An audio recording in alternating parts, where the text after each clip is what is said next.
The Chaser's War on Everything is rated M for a mature audience. It contains nudity and adult themes.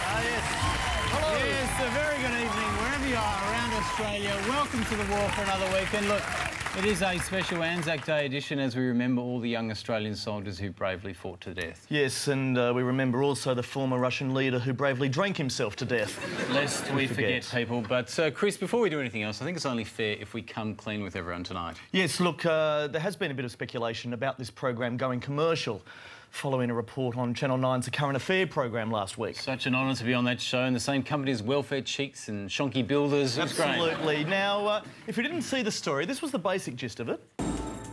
But first, they are the hottest comic team in Australian TV. Now they're the target of a big-dollar poaching battle. Nothing and no one is off limits to the Chaser. Their in-your-face humour now attracting a huge audience each week. But will they sell out for the big bucks? Will we sell out indeed? That was the question, and I think people deserve an answer, Craig. I think we should confess tonight that we have, in fact, recently made a pilot for Channel 9. Pretty much the same format as this show, yeah. Pretty much. Just one or two minor tweaks, but have a look at it. I think you're going to like it.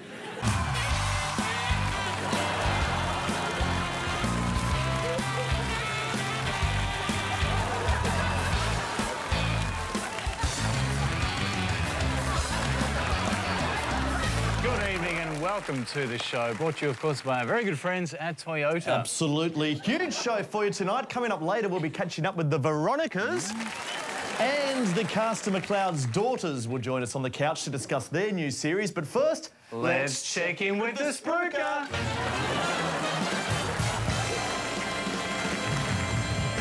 That's right, shoppers, come on inside this totally brilliant supermarket. Bargains, bargains, bargains on an incredible range of fresh, mouth-watering produce. Yes, my usual sense of satire has been slashed to zero. It's my favourite security guard. How are you, Cobber?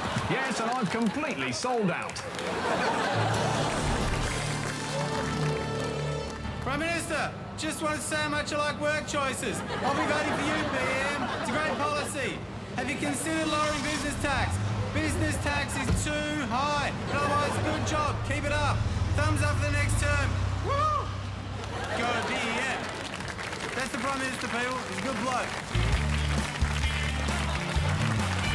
Well, this week, Channel 7's Today Tonight served us up more of the usual shallow, exploitative rot that we've come to expect from them. Yes, whereas A Current Affair, of course, 6:30 weekdays here on 9, was once again both incisive and informative. I couldn't fault them at all. No, in fact, if we just update the tally board, ACA is now leading Today Tonight in exclusives this year, an amazing 43-7. They're also way ahead in general excellence, 57-0. And they're leading in puff pieces about the Chaser and a shameless bid to soak up to us. Pick up your game Today Tonight. Yeah, shame you have to give the Lexus back, wasn't it? Yeah.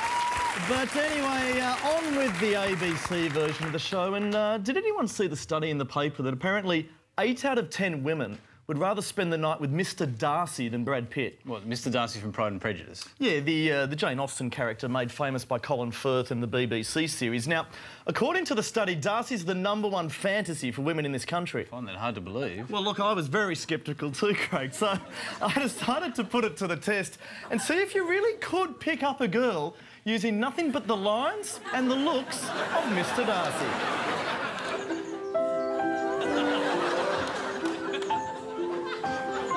Excuse me, good lady. Are you in need of a man with a great fortune? Would you like me to escort you the rest of the way? Excuse me, madame, you have the most bewitching eyes. Would you do me the... No? Why on earth not? Why not? You're scary. Scary? Day, madam. I just most ardently admire you. Is the feeling mutual? Not with those sides, sweetheart. Really? No. Madam, I wonder if you do me the great honour of allowing me to escort you. Come on, madam. Oh, I'm terribly sorry. Sorry, I thought you were madam.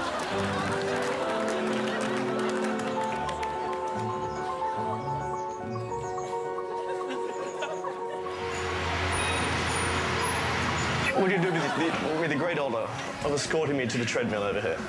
Do you like the up and down motion? No. You don't like that? No. You wouldn't like any up and down motion with me?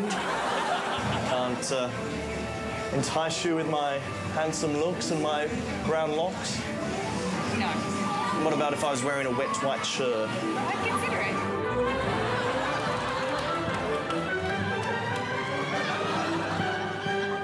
Look wet.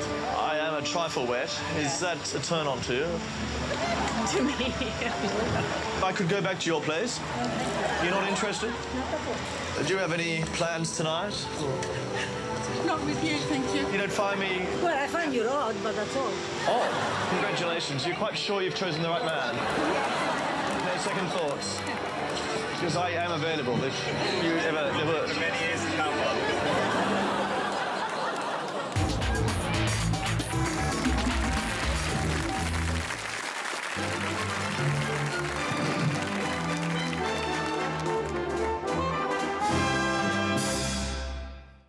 Hi, yeah, look, I just need to buy a tool. I've been doing some renovations at home. I'm just missing one small thing.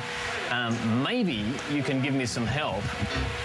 I got a screwdriver to drive in screws. I got a ratchet and a chisel and some super glue. I got a drill, I got a saw, I got a spanner. But the one thing I lack is a hammer. I wanna go knockity knock knock knock. Tap tap tap.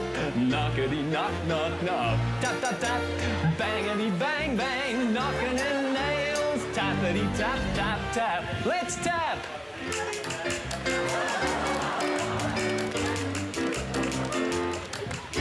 I don't want nothing else. Don't want no shovel or no pail. I don't want no citronella to get rid of my snails. I don't want to cause unnecessary drama. The only thing I need is a... Thank you.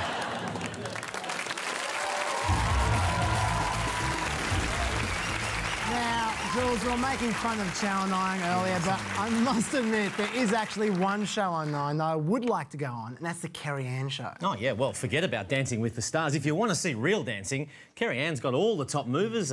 Peter Costello with his Macarena, remember that? Ruddy, he was fantastic. Oh, look at that, great moves. Shoddy amateurs, every one of them. Rudd did a more convincing run with Murdoch than with Kerry Ann, if you ask me, and if she wants to get a guest with a real sense of rhythm, then it's about time she locked hips with yours truly. Kerry Ann, now, I've got a bit of a bone to pick with you. You know what, Kevin Rudd, Peter Costello, where are the real dancers on your show? Oh, look at these moves,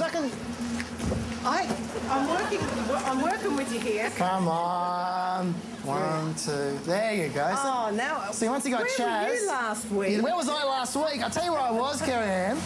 I was at home because someone didn't invite me on her show to dance. Instead, they got Doug Rudd on. You are a star. But not big enough to be on the Kerry Ann show. We're working on it. We've just got to come up with a... Tell it to the hand, Kerry Ann. You've hurt my feelings now. So interestingly, Kerry Ann's wardrobe was actually more garish there. So, but good work, mate. Defeated by Kevin Rudd. Yeah. So humiliating. It is a bit, yeah. Forget the dancing, Jules, because there's something that I'm even more annoyed about at the moment. That's been put on hold. Because I rang up Telstra last week, I saw my broadband, and they left me on hold. Wait this. 20 minutes talking to a machine. 20 minutes. Yeah, although looking at some of the people who work for Telstra, I must say that machine might actually have the most personality in the whole company. Look, that may be so, but I am sick to death of Telstra. And it's not just them either, mind you. We're talking banks, Centrelink, insurance companies, the whole lot of them. They put you on hold forever when you call up customer service. And I would like just once to see a customer make them wait for a change. Due to the unexpected number of service staff here, I'm actually currently unavailable. But I do value the transaction, so I'll just place you in the queue. I'll get to you as soon as possible. Thank you for your patience. Sorry?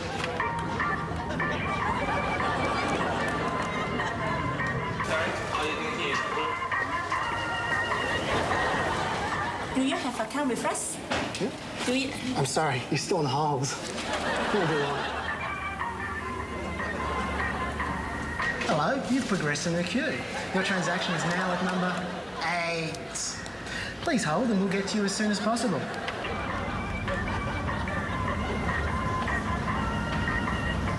But we are not processing any transaction for you. Yeah, because you're on hold. There's something wrong or? Please be aware this is may be monitored for training or educational purposes. Hang on, don't go anywhere, you'll lose your place in the queue. If you want to wait in the queue, this is called our queue, and this is called the counter where we actually serve people at. Oh, so she's currently in the queue. She's number 7. No, she's not. Oh, hang on, no, she's number 6. She just progressed. Well, you are number 1 now, so what's your transaction that you want to do? She's still on hold. Okay, but I'm talking to you now. So since she's you've got to join the queue behind her. She's number 6, up to number 7. You don't want to jump the queue. What we need to do is actually serve our customers, and if you That's not the impression I get when I ring up. I'm sorry. Due to technical problems, we can't actually process your transaction right now. Please try again later.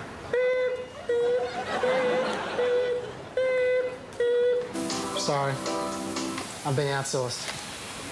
Your call is very important to us. Please stay on the line.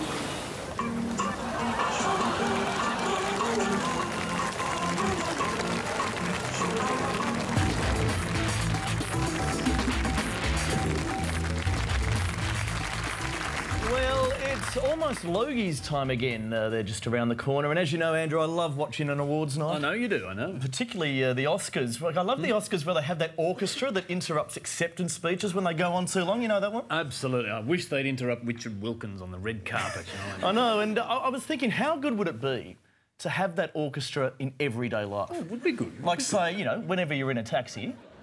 I'll tell you one thing, mate, all the traffic back there, they want to turn right, and what does the government do? They go put a bloody no right turn sign in there, mate. I'll tell you another thing, mate. Oh, sorry, thank you. Or, you know, even when you're just at home and you hear a knock on the door. Hello, sir. We're Jehovah's Witnesses. We're just here to tell you about the good work that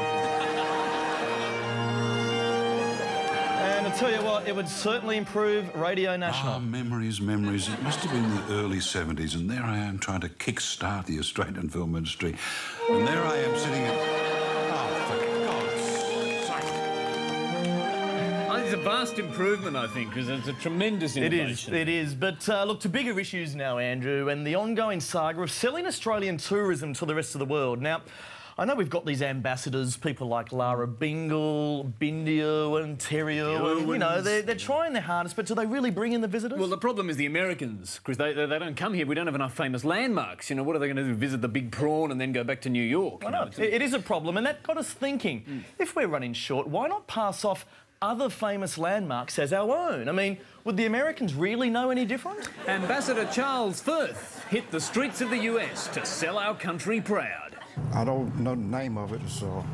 It's called the Sydney Opera House. Opera House. Do you know where it is? No, I don't. That was in Nemo. Yes, that's right. I have no idea what it's called, though. What about this one? That looks like the Leaning Tower of Pizza in Italy. That's right, but what most people don't know is that it is actually in Australia. Oh, so that is the one in Australia? That's the one in Australia. The Leaning Tower of Pisa is the replica. This is the Leaning Tower of Perth. Really? Yeah. I did not know that. But isn't Italy's about 500 years old or something like that? Yeah. Oh, yeah? Yeah, but ours is older. It's made by the Aborigines. I didn't know that. This is Adelaide's most famous landmark. Okay, I didn't know that. That shows you how ignorant I am. What about this? I don't know the name of it, but it looks familiar. Is it a tower? What is it? Yep, if I mention the City of Love, does that ring a bell? Paris? No, Melbourne. Melbourne. Oh. Yeah, so you would travel all the way to Melbourne. To see the Eiffel Tower, just for that, I sure would. Oh, that's beautiful. Yeah. I don't know what it is. It's the Taj Mahal. Have you heard of it? The Taj Mahal. Yeah, it's in the Simpson Desert. You've heard of that? I've heard of it. You know that Steve Irwin used to live in the Taj Mahal before he died. He lived there? He used to live there. Really? Yeah. Wow, I didn't know that. Well, I would definitely want to go there now. There used to be crocodiles out front, and he used to go and wrestle them and put on a show. I guess that shows how much I know. Not a whole lot. It's called the Great Wall of China. Okay, I wanted to say that, but, you know, by it being Australia, I didn't Yeah. No, but it is in Australia. It's in... Okay. China is a town just outside Darwin. You know, I never knew all of these things were in Australia. Yeah, you recognise that? Yeah, I thought that was in the United States. That's a copy. Australia has the original. Oh, is that right? Yeah. Really, this would be your favourite Australian landmark to see? Yeah, just to see, only because, you know, growing up in school, I've heard so much about it, so that'll be one of the main things I would love to see. No one knows that, though, really. Yeah, everyone sort of thinks that it's American. It is, and I'm like, okay, that's Mount Rushmore. Yeah. It's in America. But it's not. It's not. It's in Brisbane. Oh, okay. Say you only had a few days in Australia, where would you go? Mount Rushmore, then down. Victoria, Taj Mahal, and then the Great Wall. The Big Ben and that place, You don't have the railroad cross-country. Trans-Siberian Railroad. Yeah. I'll go to the Taj Mahal to Big Ben, then I'll go to the Eiffel Tower, and then I'll end up here. So we have to have 5 days, because I'm going to Mount Rushmore. Oh, fantastic. Boy, do we have a treat for you guys tonight, because we have discovered a completely new phenomenon in current affairs. It's never been seen before. It's a whole new world. Brace yourself for the Segway. Now, in the past, Today Tonight would have gone straight from a report about drink driving to a story about fruit juice without batting an eyelid, but those times are long gone. Yes, Anna Corrin has started doing seamless segues, and you've got to admire just how smooth they are. Karen Cooper on the excesses of alcohol. Another excess, fruit juice, just as deadly according to new research. Well, she got there. Well done, Anna. Yeah, but that was an easy segue, you know. Let's crank up the dial to medium. Try linking a story about an abused Ukrainian swimmer to a story about a lettuce grower. Well, we all saw how she felt and felt for her. Sometimes rules aren't always wise. As we thought when we examined the case of a lettuce grower shut down by the council. Well done, Anna. Such a natural transition. But finally, let's look at two reports that actually do share a thematic link. Corporate high flyers and a banking dispute. Now, both are about money, so you'd think Anna could just throw from one to the next easily. Yet Einstein himself would be hard-pressed to follow this torturous current segue. Take it away, Anna. Jonathan Creek on the select few who wouldn't notice the ATM fees on their accounts. Unlike the millions who today held their breath briefly while the Reserve Bank decision on interest rates was announced. And unlike the woman in this next story who found her bank reluctant to reduce fees on her home loan. Yes, poor old Einstein. I mean, that segue really had him baffled, you know what to do. Now, Einstein was a physicist from Germany, a country famed for its excellent beer. To produce beer, brewers must attend beer school, and at beer school they take many lessons. Lessons not unlike today's lesson. Yeah! Today's lesson, menaces to society. Now, we've seen so many menaces on these shows. Armed robbers, drug traffickers, shonky builders, and then there's Today Tonight's favourite guy in the whole world. This man is an armed robber, drug trafficker and shonky builder. All at once! A month's worth of stories right there. All right. The thing I love, you know, about menace reports is the way they actually back up their hysteria with cold, hard statistics. That is true, actually. Just watch reporter Jonathan Creek crunch the numbers on peeping toms who take photos up women's skirts. Even more frightening is the number of upskirting sites on the internet. Typing the word into Google generates 7 million responses. Wow, 7 million upskirting websites. Oh, wait, it gets worse. No. Look what happens when you type murder into Google. 82 million murderers on the internet. And look what happens when I type in shithouse reporters. Every single result, Jonathan Creek. Oh, no. Jonathan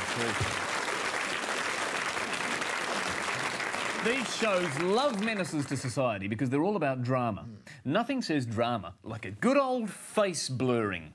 For example, blurring out one person is quite dramatic, but blurring out an entire family, now that is drama. I thought it was more the size of the blurring. I mean, check out the drama with this guy that Rowan Wen's interviewing.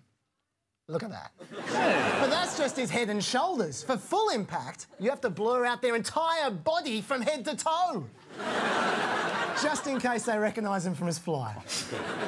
Another classic menace is, of course, the drink driver. Today Tonight hates them all. Oh, except one. Their own boss, Peter Meakin, who was busted for drink driving last week. Now, the funny thing is, I wonder why we haven't seen them run a report like this one. Also, Australia's most dangerous drink driver exposed. He hits the pubs, then hits the road. He is a complete menace to everyone. See how he's a tragedy waiting to happen in a moment. But first, to the worst drink driver we've ever come across. His name is Peter Meakin. He's hell-bent on putting road users' lives at risk. Obviously, he doesn't care one little bit. Lock him up. Yeah. Now, that is a report I'd like to see.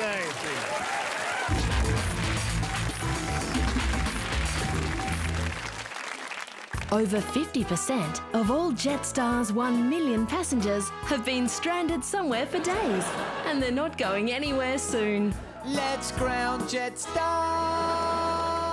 Jetstar. All day, every day, waiting in transit.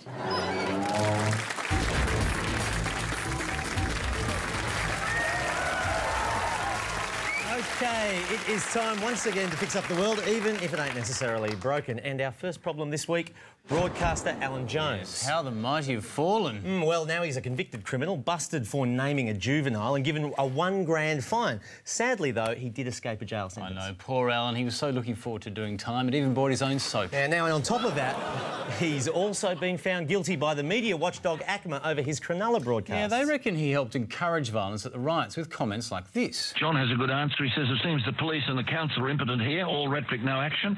My suggestion is to invite one of the biker gangs to be present in numbers at Cronulla railway station when these Lebanese thugs arrive. It'll be worth the price of admission to watch these cowards scurry back onto the train for the return trip to their lairs. With comments like that, ACMA came down hard on him, and since then Jones has been on the attack.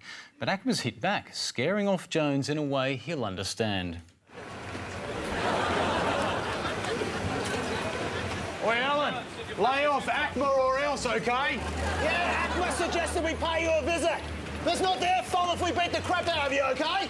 It's worth the price of admission just to see you scurrying back to your lair, Jones. We've got our eye on you, Jones. We've got our eye on you. He's always liked his men roughing. And in leather. OK, then, on to the next problem, graffiti. And we take our hat off to the ACT Liberal MP, Steve Pratt. Yes, Pratt by name, Pratt by nature. Yeah, this guy spent 4 hours painting over a piece of graffiti for the cameras. Only problem was it wasn't actually graffiti, it was an artwork paid for by the government to help stop graffiti. So we thought we'd give Steve Pratt an example of what real graffiti looks like, Steve. Clean that one up, mate. OK.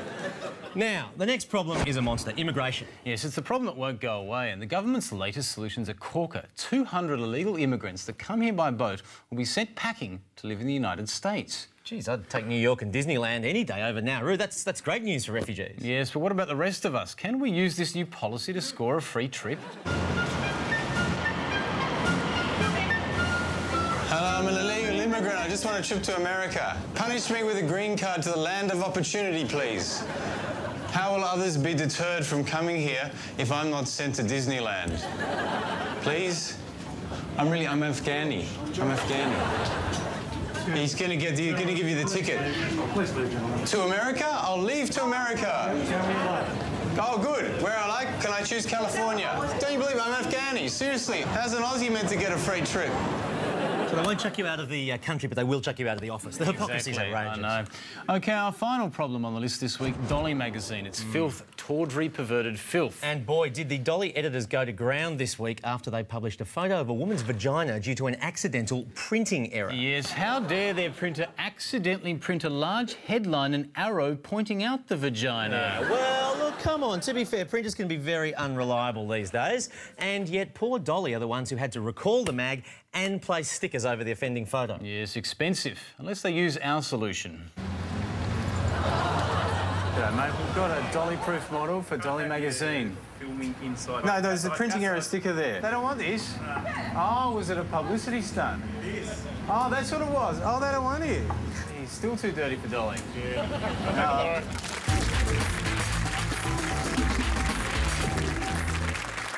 It really bugs us when our friends say things like we spit in the patties that go on our burgers.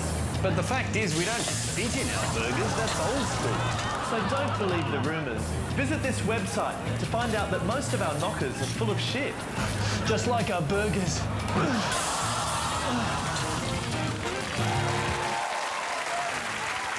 Well, sadly, that's all we have time for tonight. But remember, you can podcast the show by going to abc.net.au/chaser. And feel free to hit us on the guest book while you're there. We'll catch you again at the same time next week. And remember, as I always like to say about the show, it's been a great pleasure.